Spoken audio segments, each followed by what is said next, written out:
नमस्कार दोस्तों, स्वागत है आपका टेक्नो डिफेंस अपडेट पे। तो दोस्तों, आप सबको पता होगा कि अगले साल यानी कि 2023 में भारत दोबारा से एरो इंडिया 2023 को होस्ट करने वाला है। और ये जो एरो इंडिया होता है, ये ना केवल भारत का बल्कि पूरे एशिया का सबसे बड़ा डिफेंस एग्जीबिशन होता है, जहां पर अलग अलग जो देश हैं वे भी हिस्सा लेते हैं और साथ ही साथ जो भारत की कंपनियां वे भी अपने जो प्रोडक्ट है उनको सामने रखती है। तो इसी को लेकर के जो तैयारियां हैं वे यहाँ पर शुरू हो चुकी है और इसी एरो इंडिया को लेकर के एक लेआउट पब्लिक डोमेन में आया है, जहां पर HAL का एक नया एयरक्राफ्ट दिखाई दिया है और कैसे इसको HAL के पुराने HF-24 मारुत एयरक्राफ्ट से जोड़कर देखा जा रहा है और साथ ही साथ कैसे इसके आने से हमारे कावेरी इंजन के जो चांसेस है वे और ज़्यादा स्ट्रॉन्ग हो जाएंगे, इसके बारे में भी हम आज की इस वीडियो में बात करने वाले हैं। तो दोस्तों, वीडियो को शुरू करने से पहले आप अभी से वीडियो को लाइक करके कमेंट सेक्शन में जा करके जय हिंद कमेंट कर दीजिएगा। तो देखिए दोस्तों, सबसे पहले तो आप सबको पता होगा कि HAL ने हाल ही में जो ट्रेनर जेट की मार्केट है उसको कैप्चर करने के लिए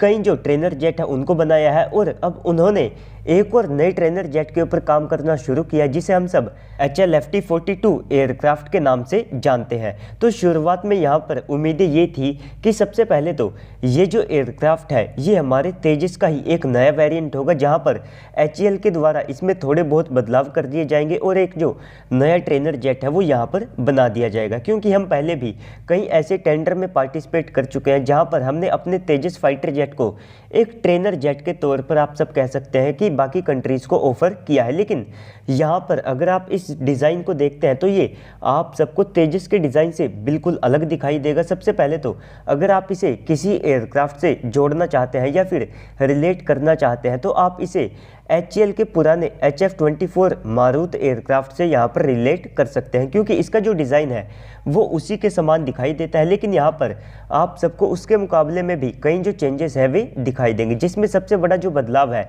वो आप सबको इसके एयर इनटेक में दिखाई देगा। अगर आप इसे तेजस के साथ में कंपेयर करते हैं तो तेजस का जो डिज़ाइन है वो एक डेल्टा विंग डिज़ाइन है, जबकि HAL के इस HLFT-42 एयरक्राफ्ट में कन्वेंशनल डिज़ाइन का इस्तेमाल किया जाएगा। तो अब अगर आप इस एयरक्राफ्ट के पर्पस की बात करते हैं तो सबसे पहले तो इसका इस्तेमाल भारतीय वायुसेना के द्वारा एक ट्रेनर जेट के तौर पर किया जाएगा, जो कि एक एडवांस कैटेगरी का ट्रेनर जेट होने वाला है। इसी के साथ में यहाँ से हमारे जो पायलट्स हैं वे एडवांस ट्रेनिंग को भी कर पाएंगे, जो कि तेजस Su-30 MKI और साथ में राफेल जैसे जो फाइटर जेट्स हैं उन्हीं का एक्सपीरियंस यहाँ से देने वाली है। इसके बाद में इसकी जो कॉस्ट है उसे काफ़ी ज़्यादा कम रखा जाएगा। उम्मीद ये है कि इसको एक्सपोर्ट मार्केट में एक बड़ी सफलता दिलाने के लिए HAL के द्वारा इसकी कॉस्ट कटिंग के लिए काफ़ी ज़्यादा जो बड़े प्रयास हैं वे यहाँ पर किए जा सकते हैं, जिसमें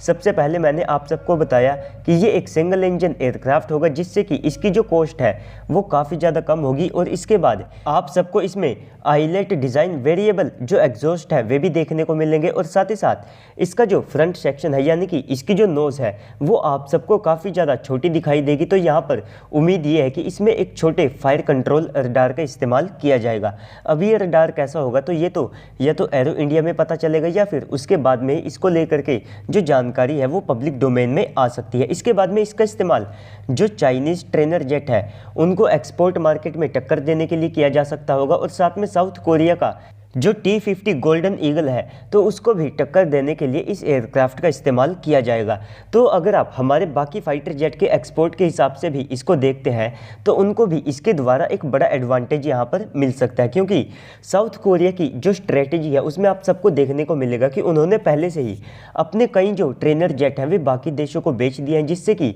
उनके जो बाकी के फाइटर जेट्स हैं तो उनके लिए जो रास्ता है वो और ज़्यादा यहाँ पर आसान हो जाता है। तो इसी सबको ध्यान में रखते हुए HAL इसकी जो कॉस्ट है उसको काफ़ी ज़्यादा कम रखने वाली है, क्योंकि सबसे पहले तो जैसा कि मैंने आप सबको बताया कि ये एक सिंगल इंजन एयरक्राफ्ट होगा, जिससे कि इसकी जो कॉस्ट है वो अपने आप ही कम हो जाएगी। इसके बाद में यहाँ पर इसका जो डिज़ाइन है वो एक कन्वेंशनल डिज़ाइन है, जिसकी मेंटेनेंस कॉस्ट वैसे ही कम होती है। इसके बाद में यहाँ पर आप सबको एक और बड़ी चीज़ ये देखने को मिलेगी कि जैसे कि हमारे तेजस फाइटर जेट के अंदर हमने खास तरह के मटेरियल्स का इस्तेमाल किया है, तो यहाँ पर उन मटेरियल्स को अवॉइड किया जाएगा और जो नॉर्मल मेटल है उसी का यहाँ पर इस्तेमाल किया जाएगा, जिससे कि भारत के द्वारा इसकी जो कॉस्ट कटिंग है वो यहाँ पर की जा सके। और इसमें कोई खराब या फिर गलत बात नहीं होगी, क्योंकि आमतौर पर जो ट्रेनर जेट होते हैं तो इनका युद्ध के समय में इतना ज़्यादा इस्तेमाल नहीं किया जाता है। इसके अलावा अगर इनका इस्तेमाल किया भी जाता है तो वो केवल क्लोज एयर सपोर्ट के लिए ही होता है। साथ ही साथ यहाँ पर इसमें आप सबको कई रडार एवियोनिक्स गायब दिखाई देंगे, जो कि आप सबको तेजस MK1A या फिर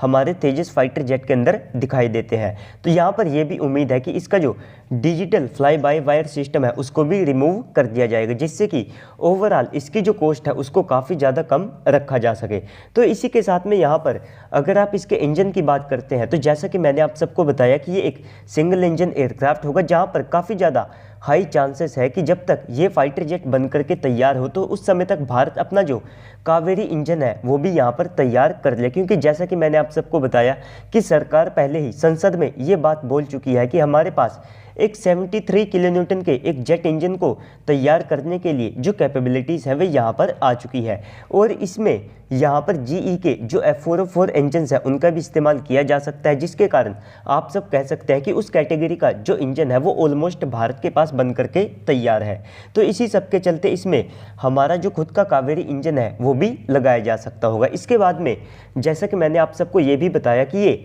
HF-24 मारुत एयरक्राफ्ट का जो डिज़ाइन है उससे कहीं ना कहीं जो कॉमनैलिटीज़ है उनको शेयर करता है। तो उसके बारे में भी मैं आप सबको एक बात बताना चाहता हूं कि भारत ने उस फाइटर जेट को आज़ादी के केवल 17 साल के अंदर बना करके तैयार कर लिया था, और उस समय के हिसाब से ये हमारे लिए एक सबसे बड़ा माइलस्टोन था जिसको भारत के द्वारा हासिल किया गया था। और उस एयरक्राफ्ट को माना जाता है कि भारतीय वायुसेना ने लगभग 150 के आसपास की जो संख्या है उसमें इस्तेमाल किया था। तो ये ओवरऑल हमारे लिए एक काफ़ी ज़्यादा बड़ी सफलता थी, और अगर हम उस लेगेसी को आगे लेकर के आते तो हो सकता था कि आज हम जिस एमका की फर्स्ट फ्लाइट का वेट कर रहे हैं हो सकता था कि वो हमारी वायुसेना के बेड़े में आज शामिल होता। लेकिन ये भारत के उस समय की मैं मानता हूँ कि सबसे ज़्यादा बड़ी गलती थी कि हमने अपना जो डिफेंस प्रोजेक्ट है उसे काफ़ी ज़्यादा लंबे समय तक अटकाया,